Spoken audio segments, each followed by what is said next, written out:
Good afternoon, everyone, and thank you for joining us for a presentation that I hope will be unique in its structure and its content. My name is Alia Doss Havel, and I'm a collaborative attorney and trainer living on the Outer Banks of North Carolina. Today, we'll be learning from Kim Wright, our presenter, and I'll start with a brief introduction of Kim, and then she'll give an overview of what the term conscious contracts means and what conscious contracts are. I'll be here learning with you, and then I'll ask Kim a few questions, and hopefully those will be some of the questions that are on your mind as well. So first, I'd like to introduce Kim. Kim Wright is what I would call a Renaissance woman, and I've been privileged to know her since about 2009. She has written 2 books, Lawyers as Peacemakers and Lawyers as Changemakers. And she wears many hats as a coach, consultant, speaker, trainer, lawyer, mediator, and a connector, and what she calls a possibilitarian. An interesting word. She was named a legal rep in 2009, and she's actually been a licensed attorney in various jurisdictions since 1989 and licensed in North Carolina since 1994, practicing at various times in both Alamance County and Buncombe County. She's now what she calls location non-specific, and she travels the world lecturing and training other attorneys on new ways of practicing law. So without further ado, Kim, can you give us an introduction to a little bit about what you do and conscious contracts? Thank you, Aida. It's really great to be here with my home peeps. I'm actually recording this from Florida, where it's 85 degrees, and we are recording it in February when the rest of the country is in a deep freeze. So you can feel sorry for me suffering down here in the heat. So the first thing I want to talk about is that we're actually talking about a paradigm shift. And a paradigm shift means we're going to look at things differently. And some of the things that you're familiar with, that you're used to seeing one way, may look a different way in this presentation and in this approach. So Aida, when we were talking before, you said, oh yeah, you knew the old woman and the young woman and the rabbit and the duck, but you weren't sure about this other thing. And so we're going to focus on that for a minute and how paradigm shifts sometimes require different things of us. So what is the first thing you see when you look at that thing that is not the rabbit, duck, or the old woman, young woman? Kim, I see a frog in a pond. A frog in a pond. Okay, that's what most people see first. And, you know, with contracts, we see that a contract's 87 pages long and it's full of fine print and nobody can read it except the lawyers. And then when we tell the truth, we don't really know what it says either. And judges interpret them in different ways and all of that. And that's kind of what we know of as a contract. But if you look at this picture and you kind of turn your head, you'll see something else. I'm trying. Can you give me a hint?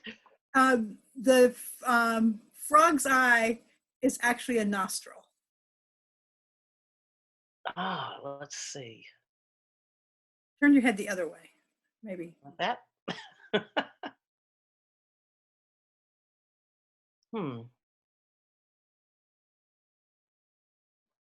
Does it help if I tell you that the frog's leg has an eye? I'm sort of guessing that there's an eye down there, and I am having real trouble with this one, Kim. Well, not surprising, because a lot of people do. What if I tell you it's a horse's head? Can you see it then? A horse's head. With Let's see, the eye is the nostril. Oh my gosh, I'm still having trouble. Let me see. I hope our audience is able to see it quicker than I can.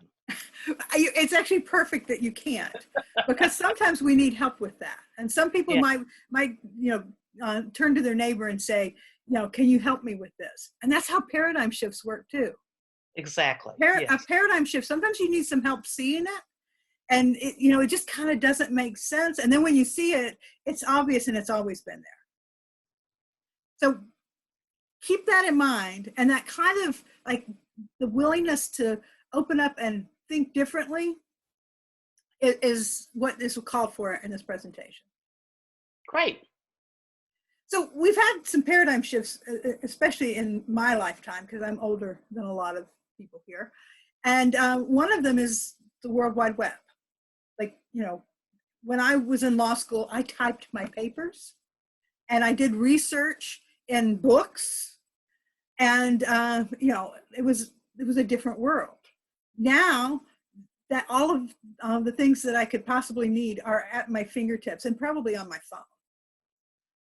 Not even just the desktop computer, but everything is connected, and it's been a real shift. Like the computers that used to take up whole rooms at my college now are here in my pocket.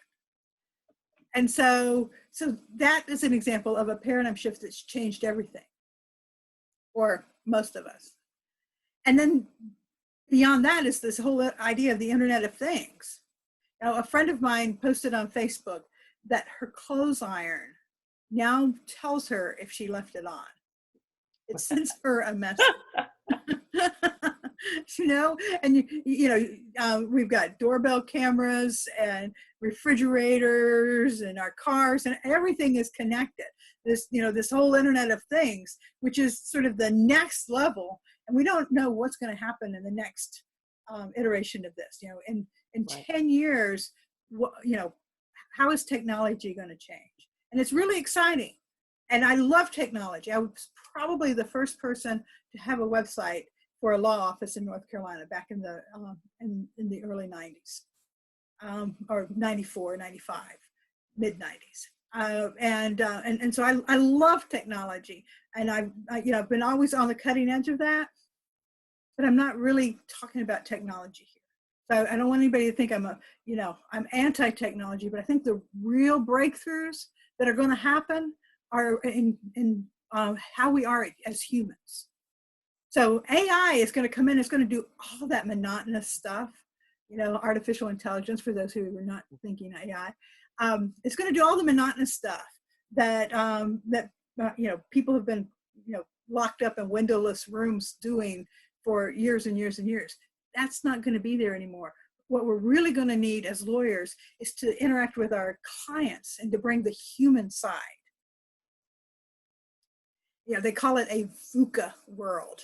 I don't know if you've heard of that. It's volatile, uncertain, complex, and ambiguous. That's what the business people call it. It's the VUCA world. And it's a time of rapid change. Everything's getting more complex, and it's happening everywhere. It's not just in one area. It's in technology and business and psychology and education. Consciousness is shifting. Economics, medicine. Everything's changing. Just think about journalism, for example. Journalism used to mean that you got a newspaper, dropped on your doorstep. And some people still do that, but then they also have access to, every newspaper in the country, just on their phone. And, and how does that change journalism? It used to be that if you got your weekly paper, that was the latest news. And now if we are 15 minutes behind in knowing what's going on, then, we're feeling like we're missing out. So in business, this trend is showing up in a lot of different ways. So there's a movement called conscious capitalism, for example. And conscious capitalism is about companies that are saying, wait a minute, the way we've been doing things is not sustainable for the planet or for us, and it doesn't support what we really want to do in the world. So conscious capitalism companies are based on purpose, a broad view of stakeholders, on conscious leadership and a conscious culture. And there was a book called Firms of Endearment that actually studied companies that were taking this conscious capitalism approach and discovered they actually made more money. They had more customer loyalty, employee hiring and retention was better, investors liked them better. You know, social media, I mean, all you have to do is watch social media and, you know, they will remain nameless, but, you know, a particular airline that drug somebody off of an airplane and you know, it was on there for weeks and, you know, damaged guitars and all that. You know, these are real impacts that that are different than what used to be. And it's having companies wake up and say, wait a minute, we need to be more conscious in how we interact with people. It's good business sense. And we actually can make more money that way. So, you know, we're in North Carolina. So you might want to know that actually conscious capitalism does happen in North Carolina. There are not any official chapters, but both Asheville and Charlotte have activities involving conscious capitalism. And then there's some, if you Google conscious capitalism, you'll find that the investment people in North Carolina are more interested in conscious capitalism than anybody else, which I find really fascinating. And so these are just some, these slides are going to be available if you want to come back and look at these some more. But I think that, you know, it's something to be taken seriously. And many of you may have heard of B corporations. North Carolina doesn't have them yet, but 35 states do. And a B corporation is a new kind of business, and it focuses on purpose and profit. So this is the conscious capitalism is one whole movement. B corporations are another movement. There's some overlap, but these are some of the B corporations that are sort of the famous one. There are over 3,000 companies in 150 industries in 71 countries and 35 US states that are actually making their purpose, they're articulating their purpose, and they're sharing that and tying their profit to their purpose. These are the North Carolina B Corps.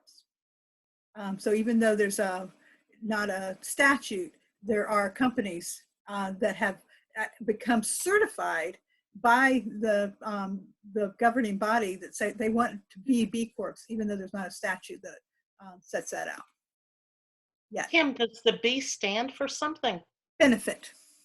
There actually is a little bit of, there's a fine tuning here, the benefit corporations and B Corps. For anybody who actually knows about this stuff, I'm not distinguishing them. Benefit corporations are usually created by statute, and B Corps are those who are certified by a particular agency that is in charge, you know, sort of the central agency of certifying the companies to say that they are environmentally sound and they're treating their employees right and those sorts of things. Thanks for asking that.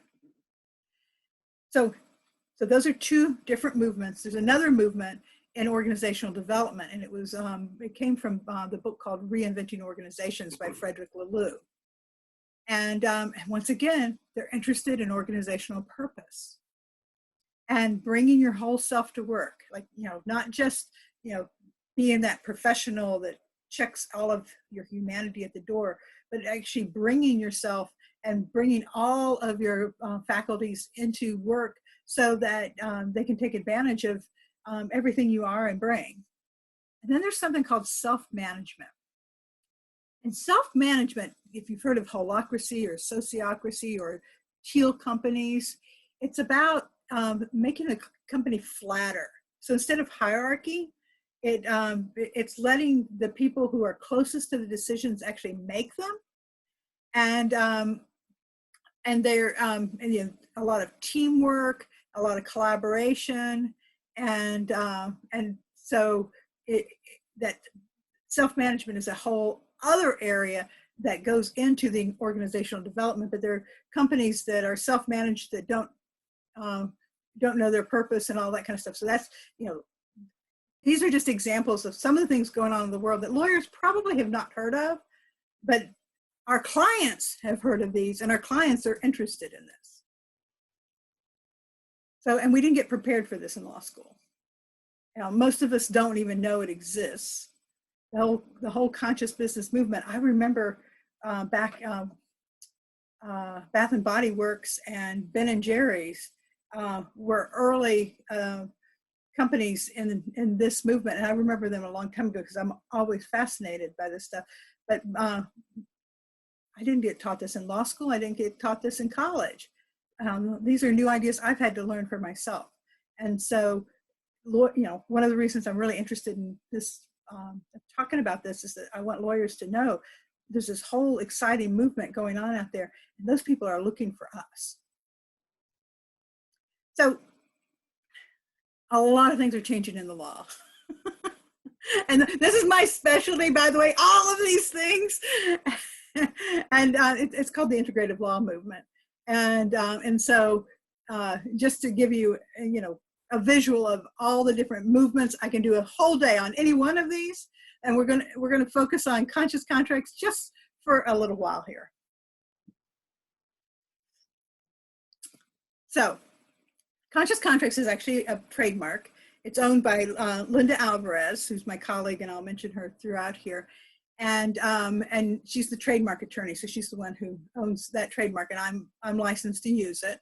But in some places, they're called collaborative contracts, and then a few people have called them integrative contracts, values-based contracts. There are all of these different names that people have come up with that are pretty similar, but may or may not have all of the components of the conscious contract. Again, this is a movement that seems to spring up independently, and then we've been getting together, and as we find each other, we share resources and ideas. There are a lot of things that this has been inspired by.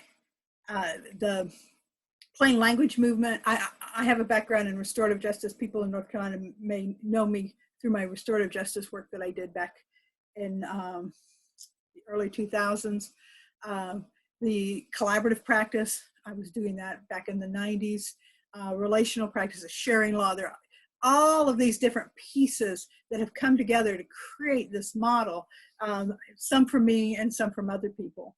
And so, just the history could take us an hour. We're not going to spend that. I am going to mention restorative circles from Dominic Barter. Influenced this a lot.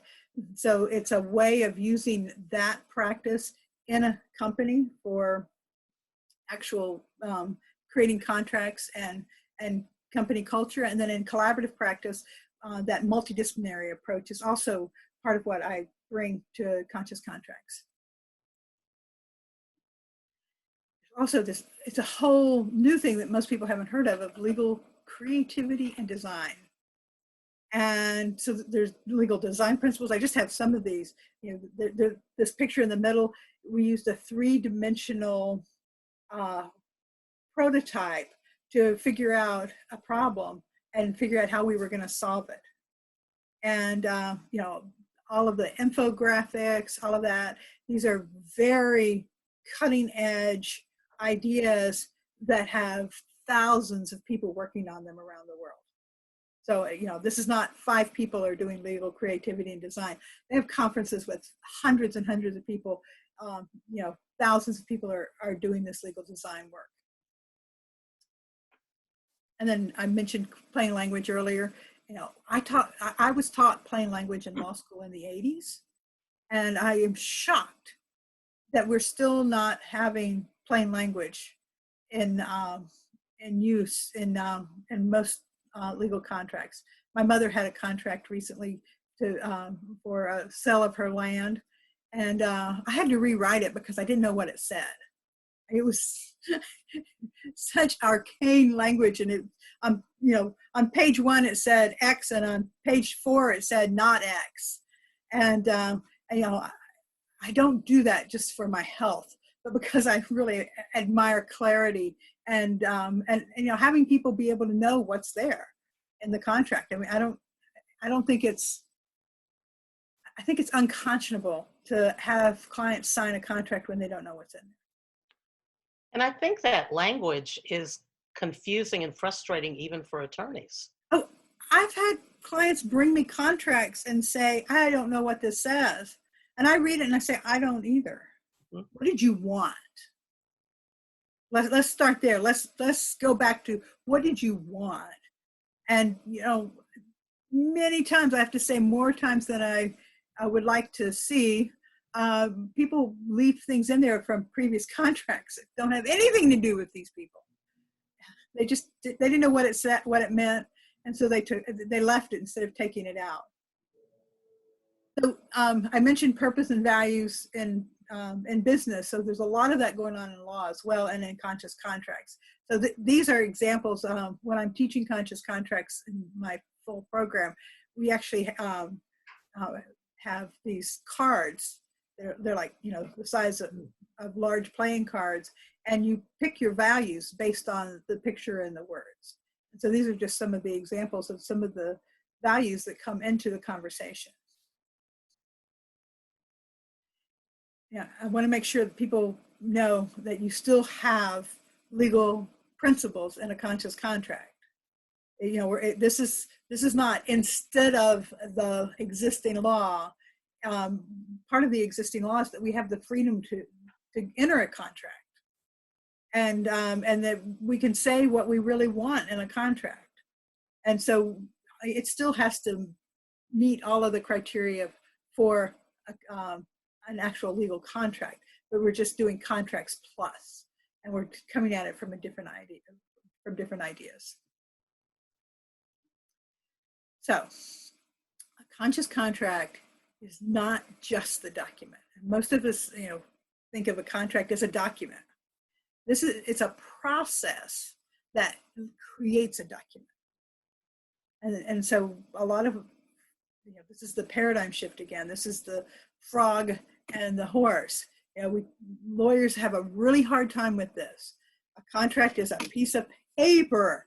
That's what a contract is in most of legal mindset. But in conscious contracts, it's a process that creates a document. So if you don't have the process, even if you have all of the same words, you don't have a conscious contract. So what are the core elements? That mindset is a key piece. The mindset shapes the entire process. It's a growth mindset, not a fixed mindset. It's, you know, looking for what's possible rather than what are the risks. And so it's about your behavior, the setting, the attitude you come to, the design, everything. It's the container of the process is a different mindset.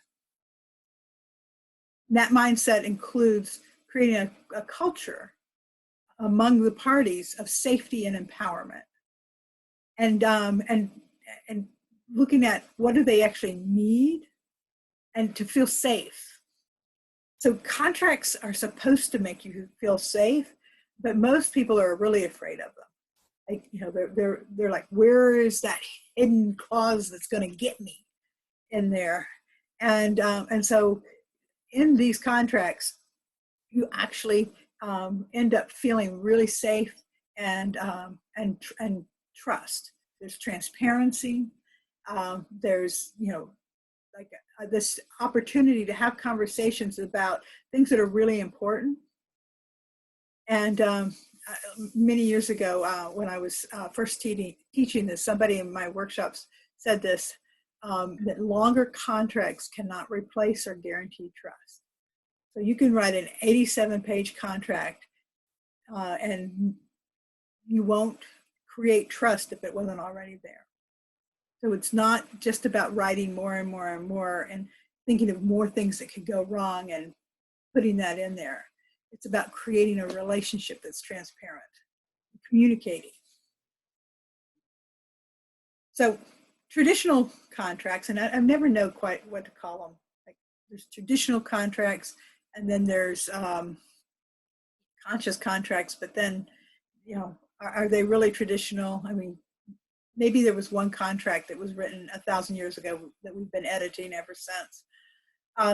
But generally, contracts have been written for lawyers and judges.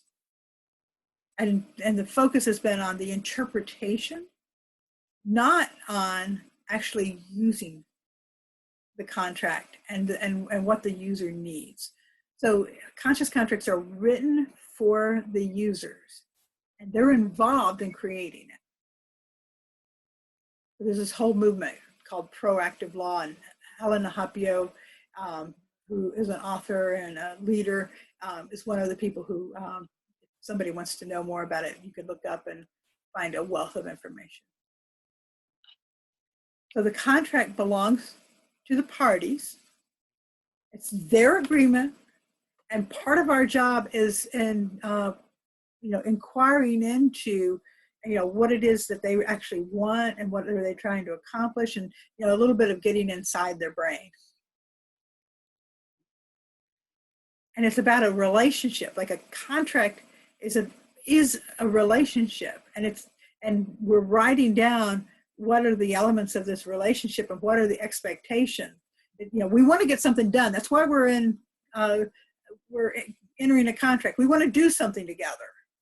And so we don't want to set up the adversarial, this is a fight and we're gonna destroy the other side when we're actually trying to accomplish something together. So we have the mindset, user-centered, and this is a really core component. It's called the touchstone. And the touchstone is the conversation that we have that gets written into the document that is, who are you? Like, what's really important to you? Why did you choose this project and these people? What is your mission? What are your values? What's your purpose on the planet? How does this contract forward who you are as a company or as a person? And how can the other party actually help you in achieving that, and vice versa?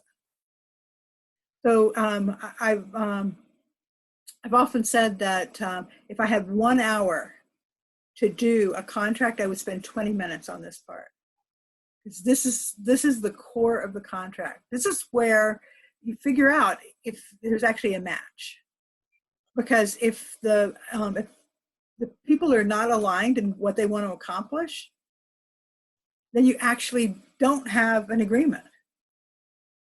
And they can remain friends and go their separate ways. I've had many clients who came to me and they said, oh, I want to enter this deal. I'm so excited.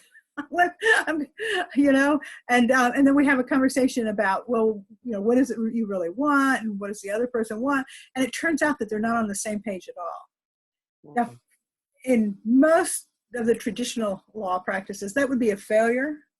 My clients are ecstatic.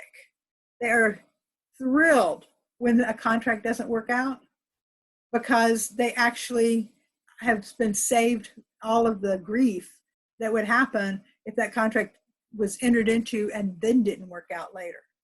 Yep. So, and their relationship is saved with the other person. They don't think badly of each other. They're just doing something different.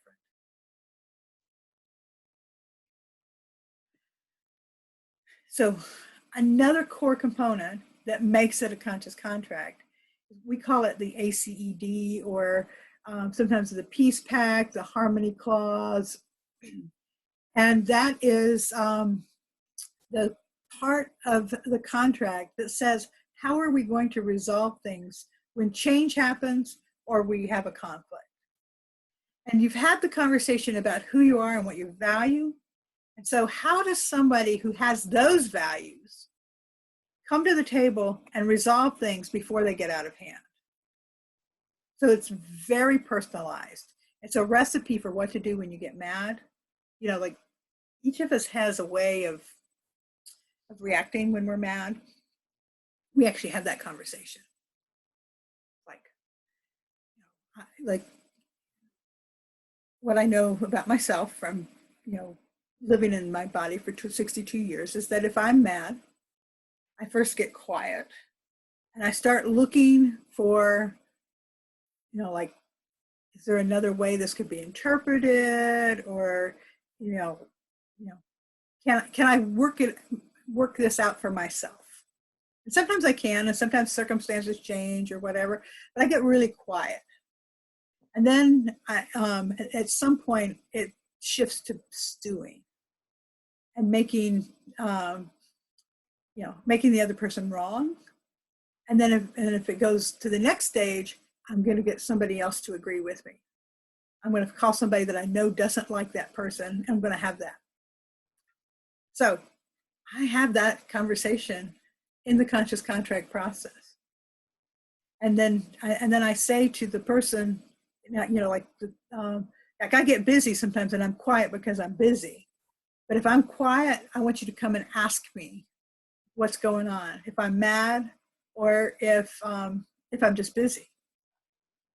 And, probably half the time I'm just busy, but it cuts off the situation before we get to the point where I'm making them wrong, and talking to people about them and all that kind of stuff. Kim, I just had sort of an aha light bulb moment. This would be a great process and framework to use for prenuptial agreements. Mm-hmm. People are so reluctant to enter into prenuptial agreements because they don't want to talk about or think about the possibility of their marriage going wrong.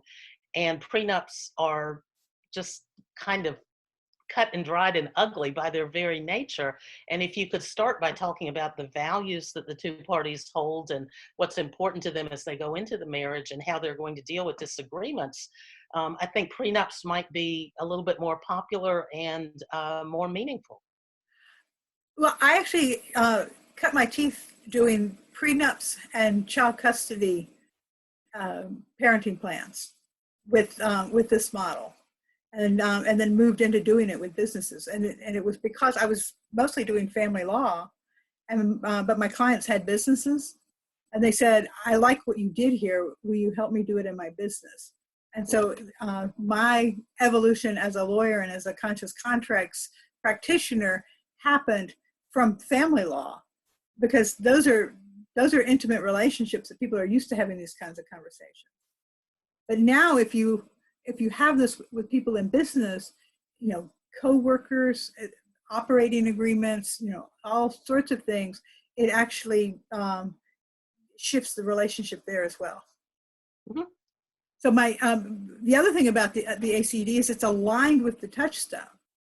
So it's not it's not a recipe you get from someone else. You actually design it, and being able to say, well, before you can file a lawsuit, we're going to go through this process.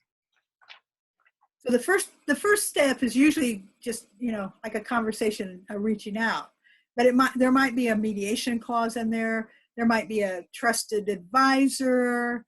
I've had people who put in that they had to take a walk together, and we do a lot of this work in Basque Country and Spain, and going to lunch together is really common there. We're going to go to lunch together, because that's sort of a cultural, informal meeting that is a 2-hour lunch. It's not about eating; it's about visiting. Yeah. So and this graphic that I have is from kindergarten. When you get angry, you actually are more. If you're angry, you're more of a child than you are an adult. One of my clients once told me that I helped her continue to be her big self. Because when she got mad, she became 2 years old and she wanted her way. And that's that's often how we are when we're really mad. And so very simple things like waiting and cooling off, ignoring it, talking it out, those kinds of things are often the first place to start, not filing a lawsuit and serving it on the person in the next office before you've had a conversation. And we've seen a lot of that. So negotiating these contracts is done differently. This is a contract being negotiated using a game board. So I mentioned legal design.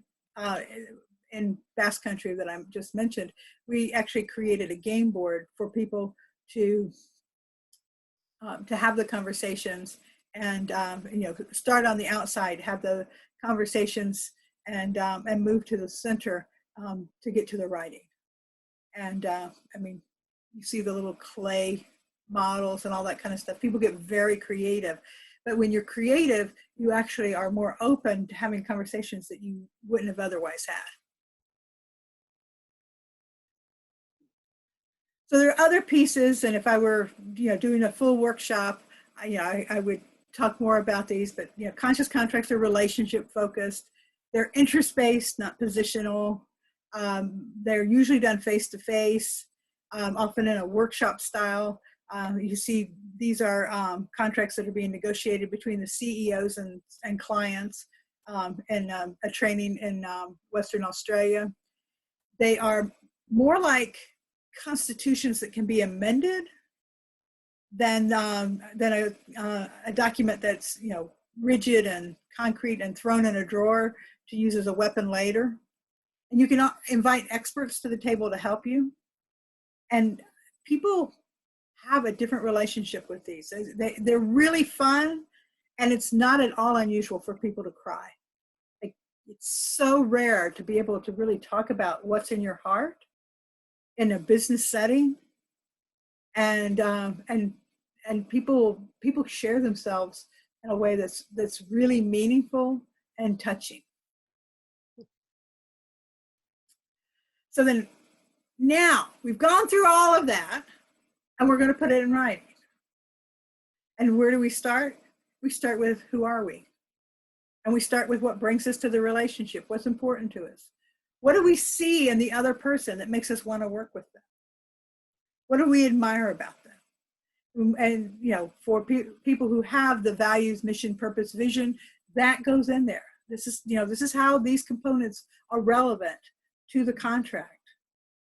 And then we talk about, how do we address change and engage disagreement? How will we communicate? What are the steps we're going to follow when a hard conversation comes up?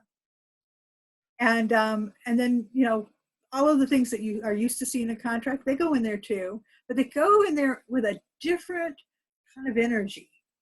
It's like you have a relationship with this person. You want them to be taken care of. I have often seen, way more often than you would ever imagine, people say, that's not enough money. I think I should pay you more. Because they understand. And that kind of generosity makes the contract really sustainable. People create a relationship that's not going to be, next week we're going to break this contract and we're going to go with someone else. And then what's the best way for us to record this, and how often should we review it? Those are all part of that, putting it in writing. And we put that language in relational terms. It's like, I don't say that Aida is the party of the first part or the party of the second part. I say Aida.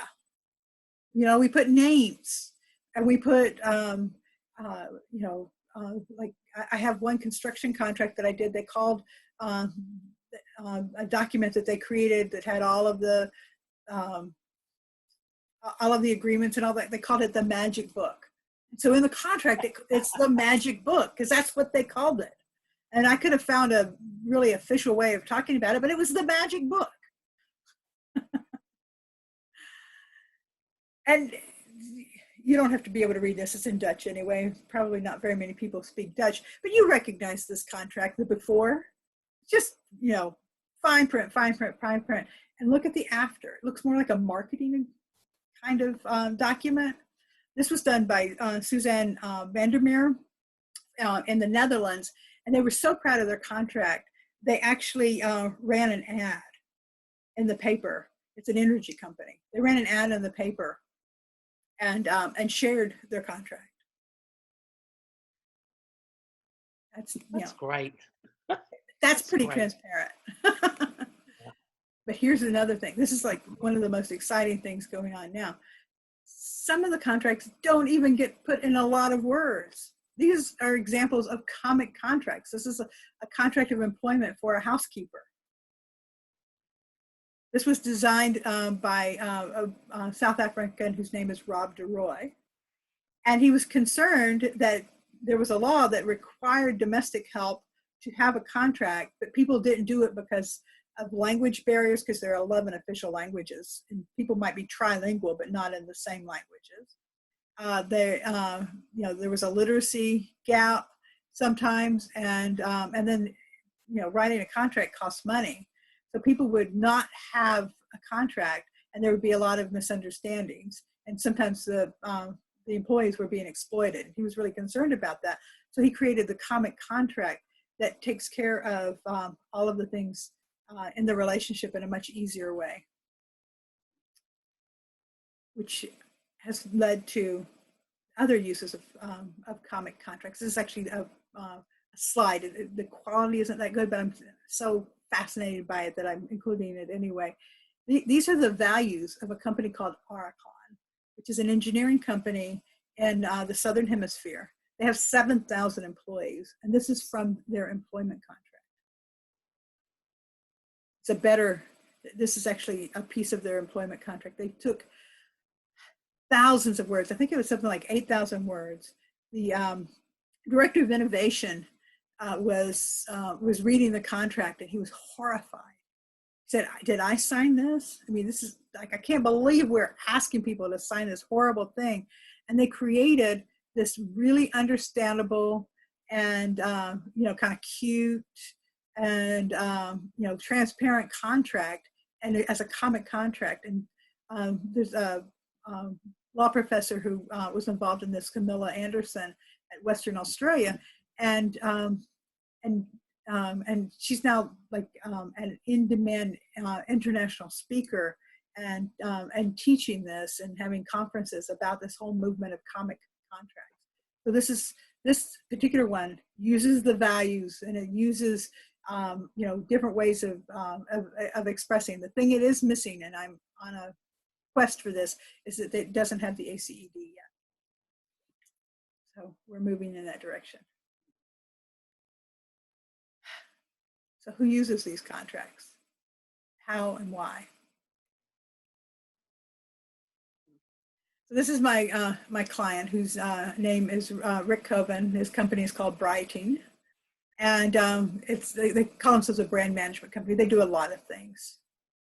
He's in DeLand, Florida, and one of the things is they have a coffee roaster, and they have a real estate development company. And Rick said that it was doing the conscious contract was a life-changing event for him. He had to undo all of his posturing, and it forced him to think deeper about his weaknesses and strengths, and more importantly, how to handle his emotions and seek a mutually beneficial relationship designed for success. That's an American example. In Basque Country, this is like the hot ticket item. So this is a training that Linda Alvarez and I did in Basque Country. And I think this was the advanced training. Anyway, it's not unusual to have 90 people in a training there, which is much more than I get in the United States. And they are doing all kinds of interesting things. Yeah, I have another slide that I might have included. They're doing prenuptials. They're refugees and lease agreements. So this one's fascinating because I hadn't thought about leases as a way to use this. But so they have refugees. They have language barriers. They have cultural challenges, and then one of the things that I hadn't considered, but it's really important there. And what they've learned in working with the refugees is some of them haven't had homes in years and years. And some of their children have never lived in a house. And the damage that's done to their psyches, that they actually are afraid to ask for anything. Like, if the heat goes out, they don't tell the landlord because they're afraid that if they tell the landlord the heat has gone out, that they're going to get kicked out. And so it's really important to create a strong relationship between the landlord and the tenant, And so they're doing conscious contracts with them, and they've started bringing comics in as well, so that they can deal with the language barriers, and the children are taking part in the contract negotiations so that they can have the conversations about, well, what will we do if this happens? And the children get to know the landlord, and the landlords sometimes bring in neighbors. And so, one of the concerns was that somebody would be cooking things that had strong spices, and the neighborhood would smell like these spices. And so they talked that through, and then pretty soon they were having group meals, and they found out that the tenant had nothing, and they brought in furniture and the bicycle, and they helped them get jobs. And so it really started building a community from this place of a tenant landlord relationship in a conscious contract. It's amazing. This really is a paradigm shift, Kim. It's a complete paradigm shift, and then they're using them for employment. They have several pilot programs going, and pilot programs are often with specific groups. And so they were working with developmentally disabled people in employment, and which is a fantastic use for these, because they can actually talk about what is the person capable of doing, what are they not capable of doing, and they can design the job accordingly. So they're kind of they're rock stars in this movement. But then also in this movement, there are rock stars in the Netherlands. This is Digna de Bruijn. And if anybody has read Reinventing Organizations that I mentioned earlier, one of the key characters in that book is a man named Niels de Blok, and the company, which I can't say properly, is Buurtzorg, which means neighborhood care. It was established in 2006. It's got over 10,000 employees in 25 countries, and they are a healthcare organization with the highest client satisfaction rates. Their staff commitment, they're always the best, one of the top 5 best employers in the Netherlands, and they have documented savings of 40% to the Dutch healthcare system. And so they were already in business when Digna and Jos were connected, and Digna started doing the contracts for Buurtzorg. And so they now do conscious contracts with insurance companies and the government to provide in-home health care. And they do it from a perspective of really treating the people as humans, and not just, the 6-minute, I'm here to give you a shot. I've got 6 minutes to get to the next place. I'm in and I'm out. So when they get a new client, they actually go and sit with them and have a cup of coffee and find out what they need. And then they have a team of nurses in the neighborhood that provides for that. And then they bill the insurance company for what the insurance company will pay. But it's not necessarily that they only do what the insurance company wants. They help reunite families, do creative solutions, for loneliness. They're doing some now in-home mental health care instead of institutionalizing people.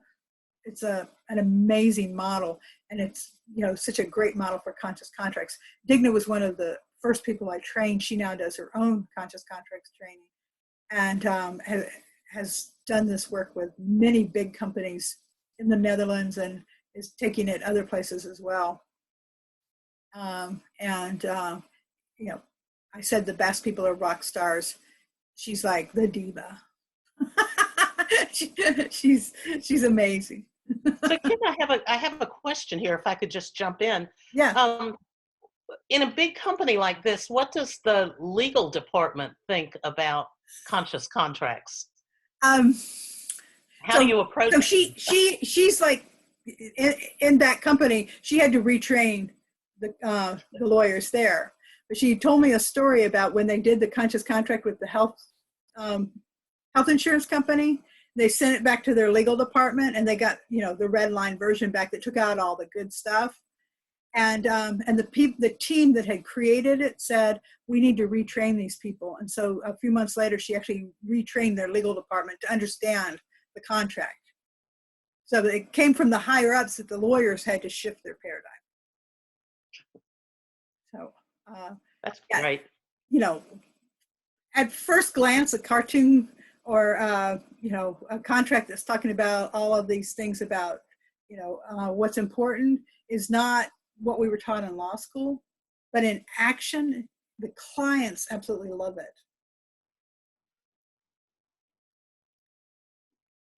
I've been to Australia a number of times. I've taught at the Association for Corporate Counsel. I think I've taught there 4 times, maybe 5. And then you saw this picture earlier. This is Western Australia's Individualized Services. It's an organization that's a liaison between service providers for people with disabilities and the people with disabilities. And we were training the lawyers by bringing in the CEOs and their clients to create conscious contracts to actually shift the relationship.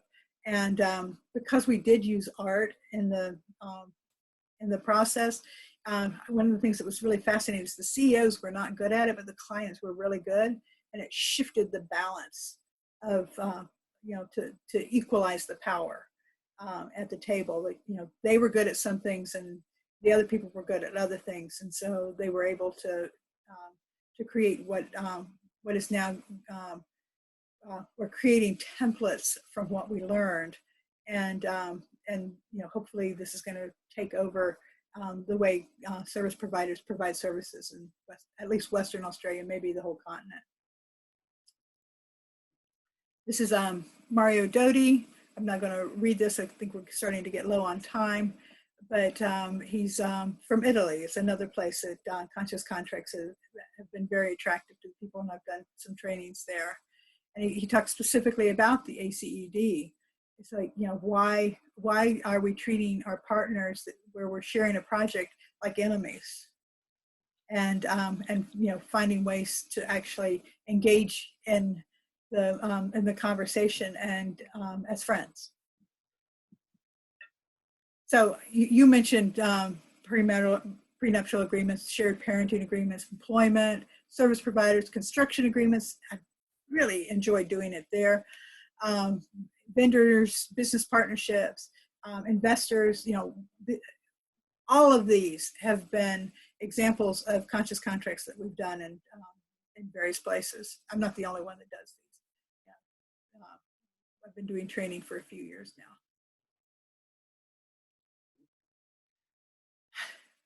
If you want to read some things, this is some of my writing. I write for Enlivening Edge, which is for the Teal community that I mentioned. I write for the ABA, the 2 books, and then Law Practice Today, and Conscious Company magazine. I've been writing for them for a while. And then I'm not the only one that writes.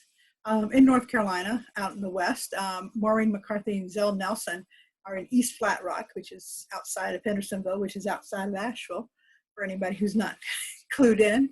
And they actually were my inspiration for doing this when I lived in Asheville, because they were doing this collaboration process, and people would go and do it, and they'd come to me and they'd say, well, now we want a contract.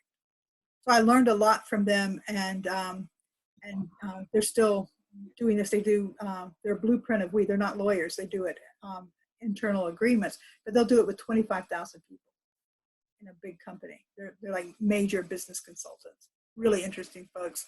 Discovering Agreement by Linda Alvarez was first published by the ABA, and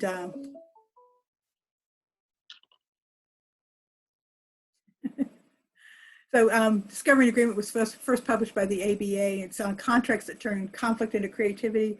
That's really the book that gives you a lot more detail than what I've said here.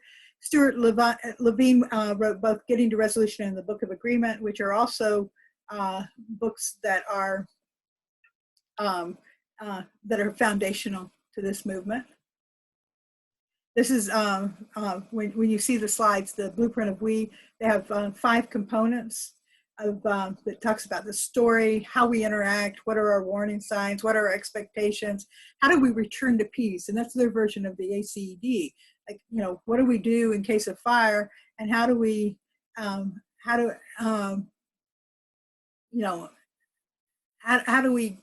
get to another another way of being, and then the agreements.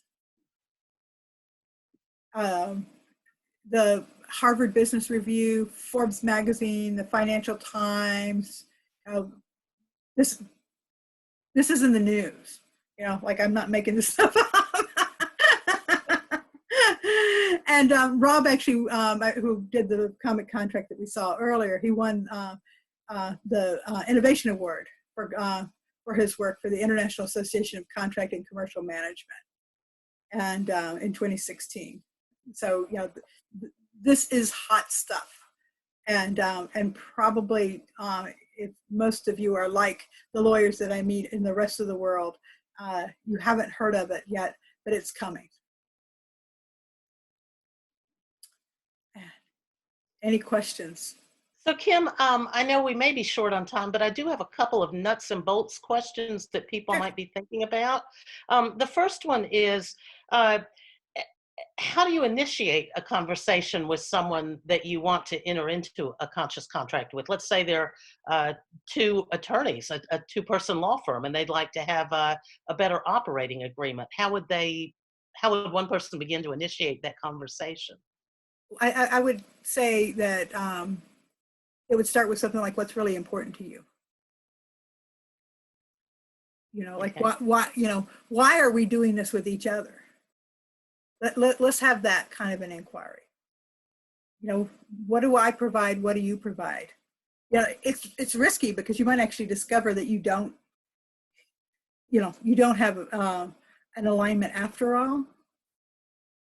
But I think it's worth the risk, because you might discover ways that you're aligned that you never imagined before. And as you pointed out earlier, it may be good to know the truth, even if it is a little painful. Yeah. My second question is, how do you respond to someone who says that they're not comfortable with a sort of a squishy contract, that they prefer the boilerplate provisions that cover the most common things that might occur in a relationship? That's not the first time that's happened. And it depends. I mean, I'm a lawyer. I have to say it depends. But if it's somebody that you really want to do business with anyway, you might just give in. You know, there was somebody that I knew who wanted to live on the beach in this beautiful house, and the landlord was a jerk. And in their conversation, she was trying to have this conversation with him. She figured out he was a jerk, and that someday he was going to give her, 2 weeks notice to leave. And she decided she was just going to assume that risk. She knew he was a jerk going in, and she was able to make that decision. And then one December, he told her to be out by the 1st of January. It's like the worst possible month to move. Yep. But she got to live there several years. Wow. And so she went with his contract, and she knew what she was getting herself into. Some people put different clauses in that are, that are more values oriented or conflict resolution oriented, as a way of making it more relational. And I had one client that actually, there were two organizations, and one of them really wanted this, and the other one should have, based on who they said they were, should have wanted it. And they didn't. My contract went up against Jones Day, and they chose Jones Day. I have to tell you, I don't know what the Jones Day contract said. I read it, but it didn't handle a lot of the things that I knew were there, because I'd written the other version. But they did the Jones Day contract, and within a month they had a conflict that they couldn't resolve. And I don't know what they did with it, because I didn't stay involved because they took the other contract, but I heard it from the people I was working with. They had a contract that that didn't help them resolve their conflict, and they really saw their missed opportunity. You know, these two organizations with the same mission, vision, values, they follow the same spiritual teacher, and they chose to go with the other contract, and now their relationship is fractured. Well, it's too bad that they did not have the paradigm shift that they might have had. I actually talked to a member of the other board left because he was really disappointed because he could see the paradigm shift, but his folks were not ready to have it. Well, I have enjoyed this conversation so much, Kim, and I've learned so much from it. I think the big takeaway for me is how important it is to focus on what is right about the relationship rather than what could go wrong in the relationship. And I just want to thank you for really expanding our minds about what is possible in this area. And I see you've got one last slide. Just a way to find out more. And you know, people can call me. I have a North Carolina number still. It's not the number you'll find on the internet, but I figured I'd give my North Carolina number. And so, you know, check out these websites and you know, get in touch if you're interested in knowing more, and I can point you in the right direction. Thank you so much for your time and energy, Kim. We really appreciate it. Thank you for having me.